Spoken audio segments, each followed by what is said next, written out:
Topic আমরা discussion করছি সেটা হচ্ছে একটা টিডিএফপি যদি ট্রিপ হয়ে যায় এমার্জেন্সি কেসে আমাদের কি করতে হবে এবং কি অ্যাকশন নিতে হবে। ঠিক আছে, এখানে তিনটা যেমন ভাগ আছে, কজেস, ইফেক্ট, অ্যাকশন। তো কি কি কারণে হতে পারে সেটা হচ্ছে আমি বলছি এক একটা করে। সাকশন ভালভ ক্লোজ, যদি সাকশন ভালভ ক্লোজ হয়ে যায় কোনো কারণে সেখানে হতে পারে। সেখানে এখানে যদি ফিডব্যাক না আসে সেটাও একটা কারণ হতে পারে, ফিডব্যাক যদি চলে যায়। ইপিবি যদি প্রেস করা হয় ফিল্ড থেকে, সাকশন ফ্লো যদি লো হয়ে যায়, সাকশন ফ্লো লো হয়ে গেলে সেখানে আমাদের ট্রিপ হবে। যদি ভাইব্রেশন চলে আসে, ভাইব্রেশন চলে আসতে পারে, বুস্টার পাম্পেও আসতে পারে, কিংবা মেন পাম্প যেটা আছে মেন পাম্পেও আমাদের আসতে পারে। যদি ভাইব্রেশন হাই হয়ে যায় সেখানে আমাদের ট্রিপ হতে পারে। বেয়ারিং টেম্পারেচার যদি হাই হয়ে যায়, এটা একটা সব কিছু একটা লিমিট থাকে, প্ল্যান্ট ওয়াইজ আলাদা আলাদা থাকে।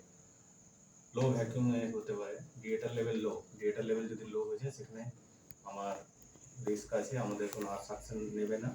ওভার স্পিড, যদি মেন টারবাইন আমাদের ওভার স্পিডে চলে যায়, একটা সার্টেন স্পিডে চলে, স্পিডের থেকে যদি বেশি হয়ে যায় সেখানে হতে পারে। ভাইব্রেশন হাই, ভাইব্রেশন যদি বেশি যায় সেখানেও হবে।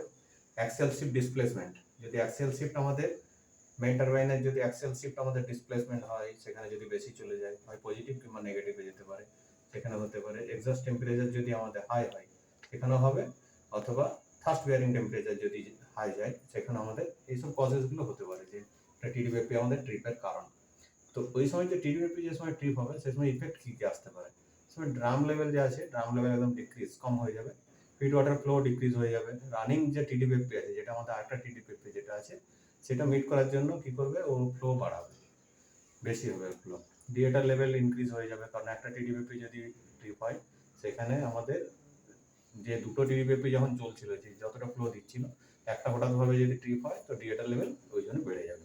মেটাল টেম্পারেচার কেন বাড়বে? মেটাল টেম্পারেচার এই জন্য বাড়বে কারণ কি ওই সময় কি হবে, কি যে স্প্রে যতটা আমাদের যাচ্ছিল তো স্প্রে কম হয়ে যাবে, তো কম হয়ে যাওয়ার জন্য কি মেটাল টেম্পারেচার এফেক্ট আসবে, মেটাল টেম্পারেচার বেড়ে যাবে। তারপরে হচ্ছে এক্সস্ট প্রেসার, এক্সট্রাকশন যেটা প্রেসার আছে সেটা আমাদের ডিক্রিজ হয়ে যাবে, কেন কি আমাদের হঠাৎভাবে লোড কম হয়ে যাবে সেই জন্য।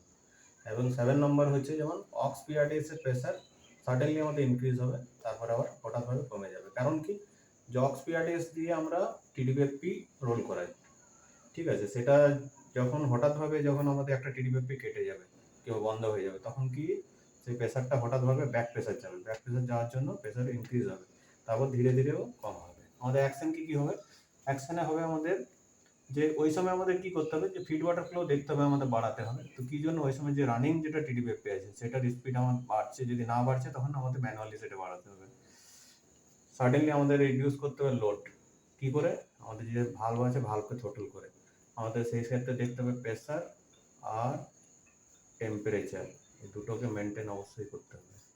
ঠিক, রানিং টিডিএফপি সোর্স যদি আমাদের এক্সট্রাকশন 4 থেকে থাকে, তো হঠাৎভাবে যেহেতু আমাদের টিডিএফপি ট্রিপ হবে, তখন আমাদেরকে সেটাকে আমাদের সিআরএস দিয়ে চার্জ করে দিতে হবে।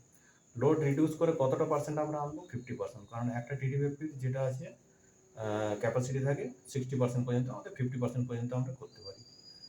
আমরা মিল সাইড থেকে কি করব, বয়লার সাইড থেকে দুটো মিলকে আমাদের ইনস্ট্যান্ট ট্রিপ করতে হবে।